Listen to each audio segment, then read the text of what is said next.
There's a story going about the countryside about a couple of brothers. The old Bodhran Brothers, do you know?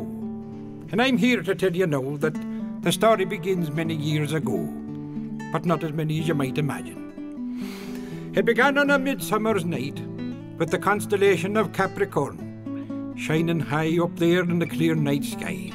'Twas this night there now that, in two different areas of the world, that Mick the Yank and Dermo the Dubliner wandered far from hearth and home and into the realm of the Pooka as they stared at the constellation that was shining above them.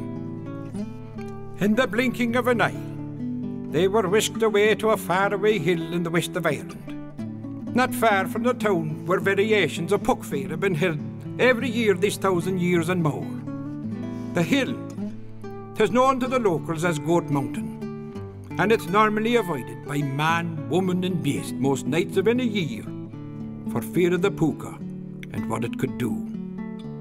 But the boys haven't been magically transported to the very spot that would send chills down the spine of a normal person. They entered the magnificent treasure-laden world of the fairies, and they found themselves in an underworld chamber, surrounded by a herd of goats and facing their king, Puck the Pooka himself. Now Puck, 'twas the only goat in the entire kingdom who had the gift of speech, and it was he who spoke first. Now we noticed ye lads observing our star formation in the night sky, and we decided that your curiosity should be gratified with a visit here to our land. And as I am the only one here to tell my subjects stories and sing them songs, I thought perhaps ye could assist in this entertainment. Then the king demanded that the two take up the task of entertaining the masses of goats. All of them had assembled in the great hall. But the herd soon found out that these two were as dumb as stumps, for neither had a story or a song in his heads that were not worth using for much more than hat racks. Aye, the disappointed herd of goats was incensed by the poor choice of entertainers, and they bleated out quite a commotion, the din of which pierced the ears of the two ignorant sods that stood before them. The goats were ready to put their heads down and charge the two to gore them into oblivion. But the king himself interceded on behalf of the two and settled the herd down. "Halt right now," said the king. "These two are young and ignorant, and are not familiar with the ways of the old ones. They are far too young to know of anything of importance." He felt sorry for the boys, and he wondered what to do with them. He commanded the herd to take care of their needs while he searched for a solution.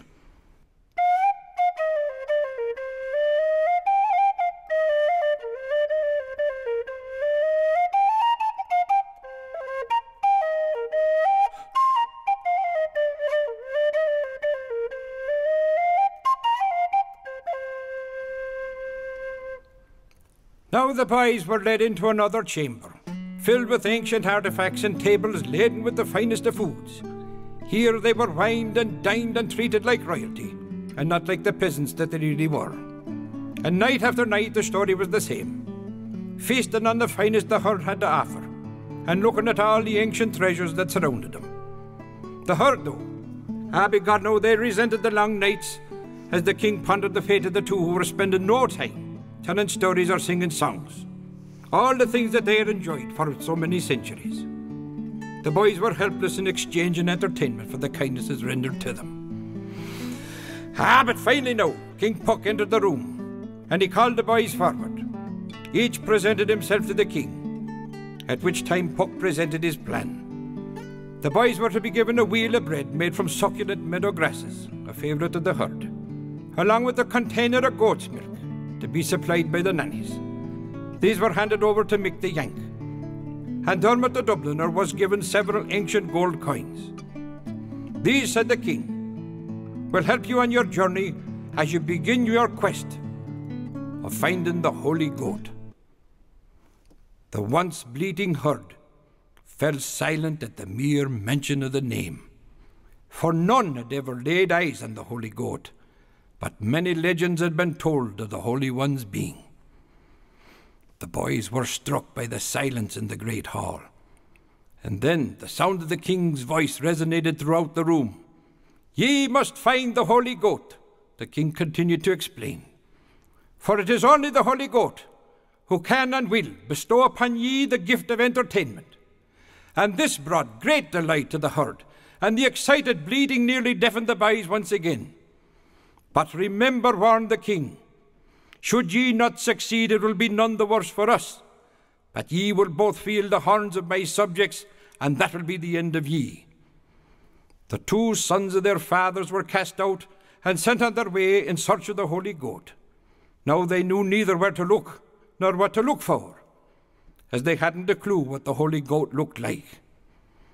Determined, however, to appease the king and save their skins in the process, they set one foot in front of the other to begin their search.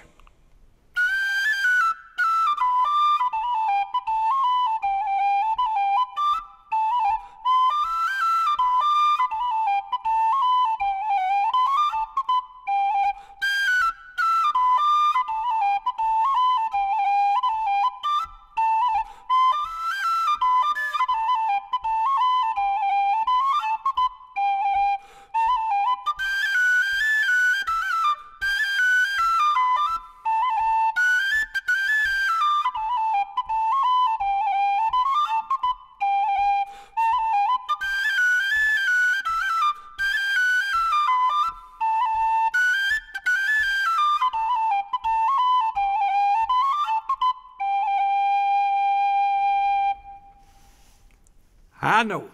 Finally, after much time had passed, one day after a long walk, they rounded the bend in the road, and there they encountered an old crone of a woman, weak with the hunger, lying alongside the road. She begged a bite to eat from them, and Mick, always fond of food, was a bit reluctant at first, but was touched by the poor wretched creature, and offered some of the goat bread that they had been given. "Would ye not give me the whole of it and have my blessing to go with ye?" the old woman asked.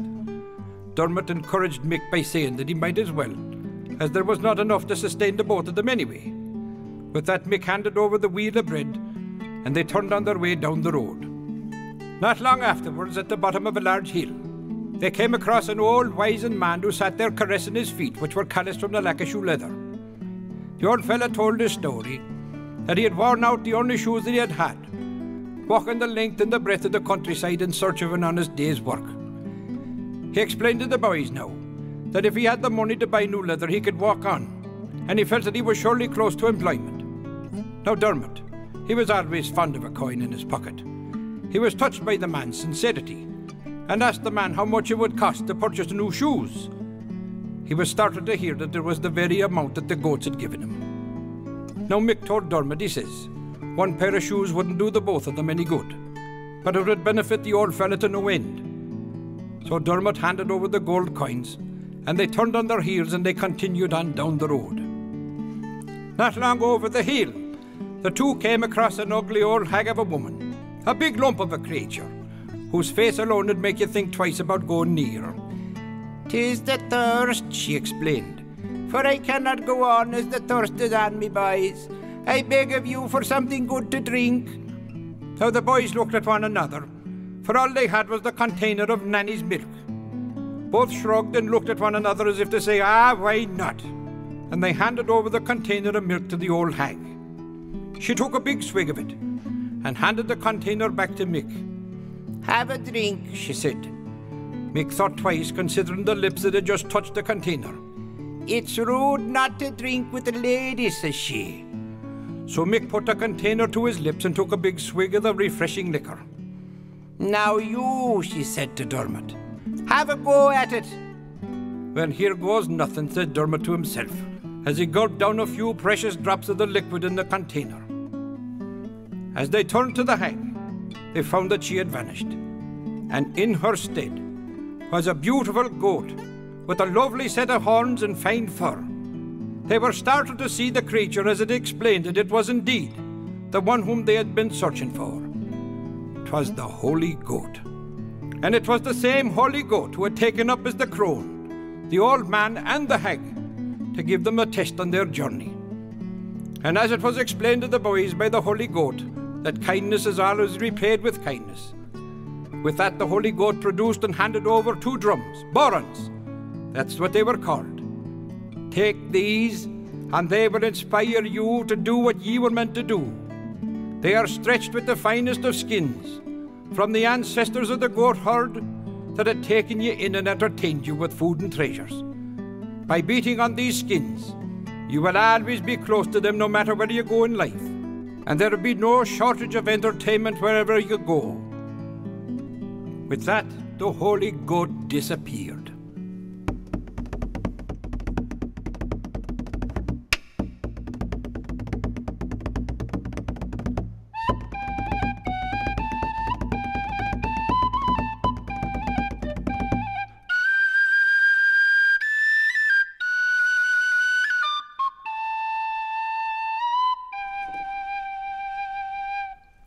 Now Mick and Dermot ran all the way back to Goat Mountain, where they were welcomed back into the herd. And as they stood before the king, they beat on their drums, and they were filled with the spirit of the holy goat. There they spoke of the many adventures they had along the way, and of all the great difficulties that they had encountered, all of which they had managed to overcome. The stories of their adventures and encounters will be told and retold for eons and ages and a long time too, throughout the length and breadth of that land, but nowhere more so than on Goat Mountain. Their tales of great things and songs of life delighted Puck and his subjects. They spoke and sang, even as sleep began to overtake them. Now when they awoke, they found themselves staring at the night sky and gazing at the constellation that was above them, each in their own world. Was it just a momentary dream? We only could wonder because years later, Dermot, who had grown ever so tall, emigrated to America from his home in Dublin, in search of the new life in America. And once in a music store, where they sold books and all, he bumped into a short and rounded man by the name of Mick. The two spoke for what seemed like hours until they both reached for a goatskin drum that hung on the wall. The strange event, it evoked long-forgotten memories of a once-upon dream, and they both began to share their strange dream with one another. And they realized then and there that they were like the brothers who had completed the great ordeal. And from that time on, they were the brothers of the Bodhran, or the Bodhran Brothers, whichever you want to call them. And whenever the skin of the drum is struck with the beater, they are filled with enough stories and songs to entertain anyone, anywhere and any time, and that is what they do. Now if you don't believe it, we hope that you have the opportunity to stand in a starlit field some midsummer night, because we believe that Puck and the goats will do you a world of good.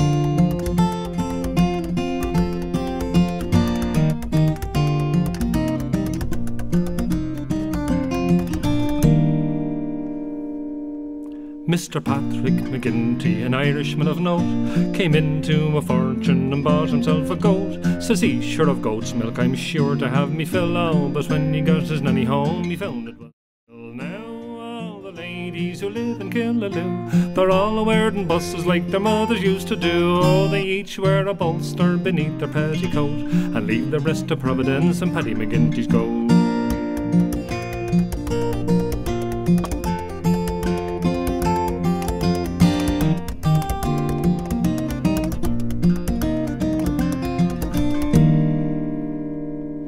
Mrs. Burke to her daughter said, "Listen, Mary Jane, now who was that lad you were cuddling in the lane? He'd long wiry whiskers all hanging from his chin." "Ah, 'twas only Paddy McGinty's goat," she answered with a grin. And then she went away from the village in disgrace. She came back with powder and paint upon her face. Oh, she'd rings upon her fingers and she wore a sable coat. You bet your life she never got that from Paddy McGinty's goat.